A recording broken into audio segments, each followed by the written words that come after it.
Hi, I'm Dan, and if you're new to homebrewing, so am I. Welcome to my adventures in homebrewing.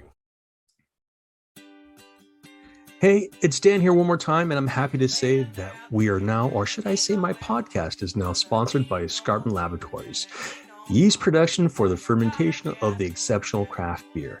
Whether your kit is on the stovetop or in a commercial brew house, wholesale yeast and quality control for the profitable pro brewer. Community engagement and education for the discerning home brewery. If you are a craft brewer and you love using quality yeast, then you really do need to check out Escarpment Laboratories. Hey everybody, it's Dan here one more time to say thank you to the great people over at Brewer's Friend for the fantastic offer they have just given us. For all the new users of Brewer's Friend, for their first year, you're going to receive 15% off. That's 50% savings on this great piece of software. And what is Brewer's Friend? Well, Brewer's Friend is a complete recipe designer, brew day planner, and journal. The details make the difference between an average batch of homebrew and a truly excellent brew that is repeatable. Brewer's Friend automates the details, guides you through the brewing process, and saves all the data. And how do you get all this fun stuff? Well, once you go in and you sign in and you go to sign up for Brewer's Friend, and to get that 15% savings, you need to use the promo code podcast. That's all you got to do. When you sign up, type in podcast for the promo code and you will get 15% off. Again, thank you to the great people at Brewer's Friend for this, and I'll see you on the other side.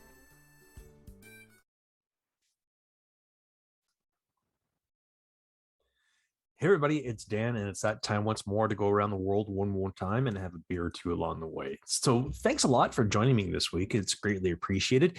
And also, I need to say thanks to Mark Price for being on the show a couple of weeks ago, talking about the new app that's coming out for Brewer's Friend.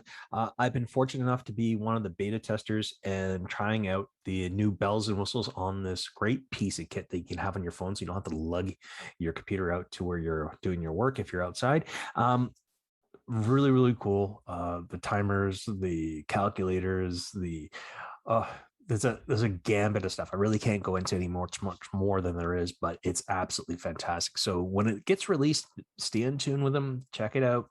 There'll be lots of stuff to know. Check them out on Facebook. Most likely that's where they're going to release the actual time the app is available. Also, I gotta say thank you to Brewer's Friend. Also, mainly because they have been so generous as to offer all new users for their software, which is honestly a really, real cool piece of kit. They're offering you guys 15% off your first year of subscription to the software. So all you got to do is when you go to sign up, use the promo code podcast and away you roll. So guys at Brewer's Friend, Lorena, Nick, Mark, and whoever else is that I'm forgetting to mention, thank you very much for your generous offer for people to come and use your software. Now, I got to say thank you to the guys over at Escarpment Laboratories. Guys, you guys are the best sponsors anyone could possibly have. Thank you so much for supporting my brewing habit and also my podcast. Just so you know, these guys have come online as a sponsor for me for the last couple months now, and it has been absolutely a fantastic relationship with these guys. Full of knowledge. When I go and I put my request in for yeast for my projects, they make recommendations to what makes sense, and I follow their lead. And so far, it's been absolutely fantastic. If you have any questions about anything that you're going to be doing for beer or cider or whatnot, email them, ask them, tell them what you're thinking, and most likely someone's going to get back to you right away and let you know what they think. So awesome time. So what's happening here at the brewery? Excuse me. So we've got a few things happening actually.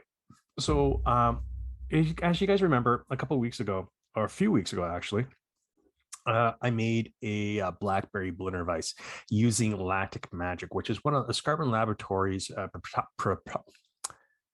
proprietary, see, it's a bit of a tongue twister, yeasts they have. And I'm comparing it to see what it's like to Lululemon's Wild Brew Philly Sour Pitch. So we'll see how that goes. And so it's all fermented out. It took about 2 weeks for it to ferment out fully. Then I transferred it the beer on top of the blackberry puree. So we should see what, and then I let it go for another 2 weeks. So we should see what it's like after I bottle it, which is going to be done this week. And then I'll be letting it carbonate because it's all going to be bottle conditioned, because you guys know how I am with soured stuff. It does not go near proper fermenters because I don't want that stuff infected. And then it's going to go into bottles, and then we're going to have a good time and see how it goes. So stay tuned. I will be doing a comparison of the two beers, probably within the next week or so, and then we'll go from there. What else is going on? Yeah, I have a Schwarzbier working away right now. It's ready to go over to the bright tank, and I'm going to be talking about that a little bit today, but not just yet. So this is one of my favorite beers, not because it's a Schwarzbier because it's a cool name, but it's very similar to what an English porter is. So a little bit, that's what that is for right now. And then also, we've got a new project coming online, which Escarpment has been, again, extremely generous in donating the yeast to this one more time. We're going to be making a cherry lambic. Why am I going to be making a cherry lambic? Well, why not? It's my first time trying to do this type of style of beer, and I have a friend coming over probably, I think this Friday. I got to double check to see what's going on. And we're going to be making this fantastic beer. I had a small heart attack when I actually saw how much of the puree I was going to need. I'm going to need about 12 pounds of cherry puree. So fortunately, I was able to find this stuff down in Toronto at the Toronto Brewing. Guys, Zach and the boys, how's it going? Thank you so much for always being there to answer my questions.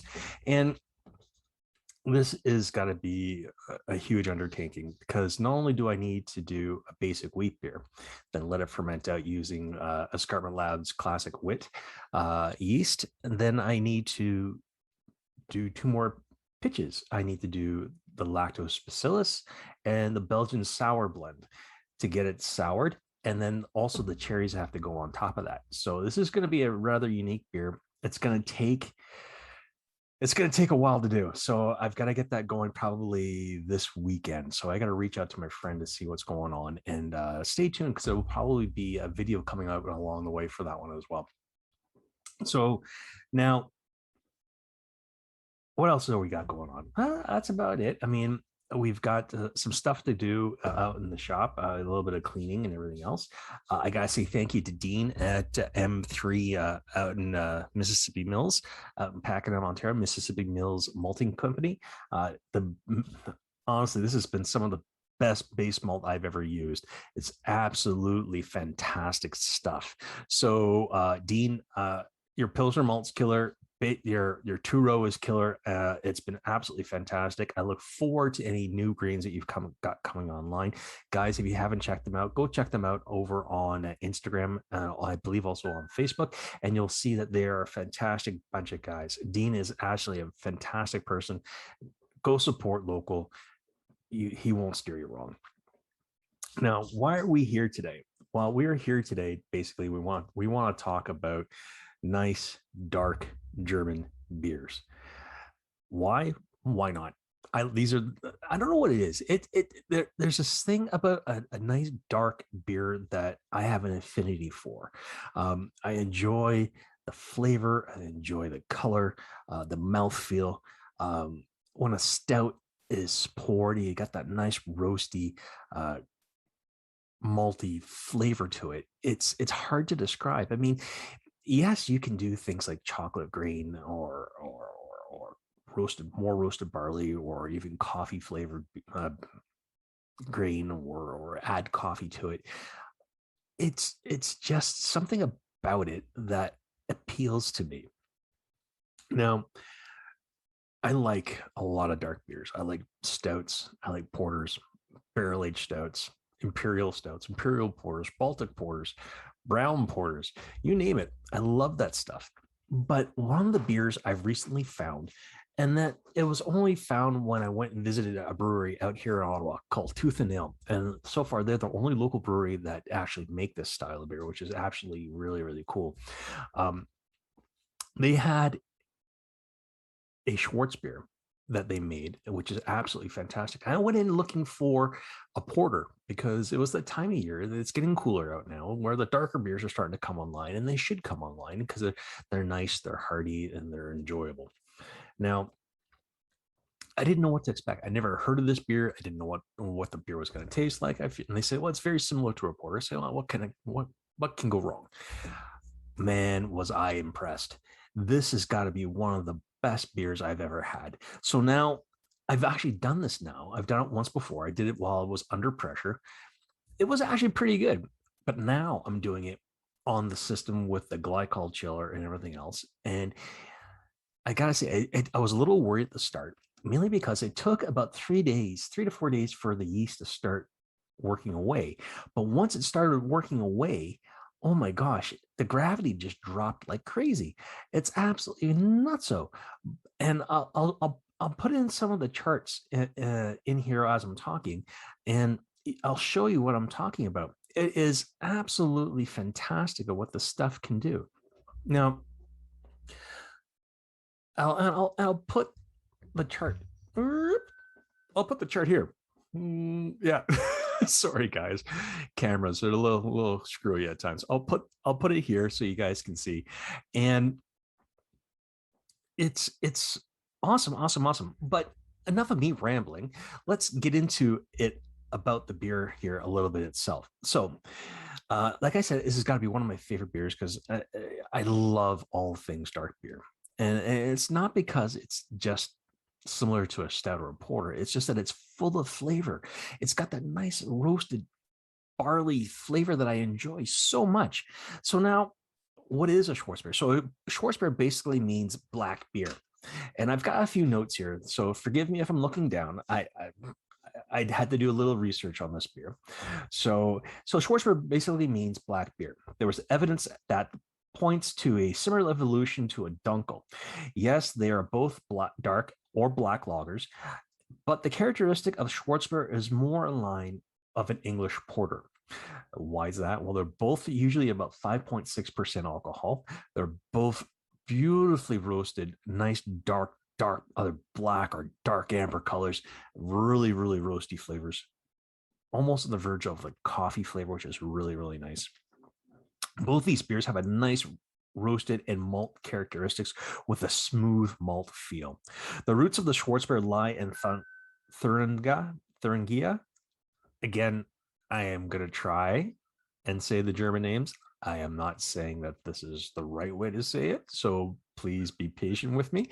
So I am going to put up a screen, share my screen here to give you guys an idea where we're going here. Like that. So right here, you can see where Thuringia is. In Saxony. The oldest known black beer is in Braunschweiger Mumm or Brunswick Mumm, brewed since the Middle Ages.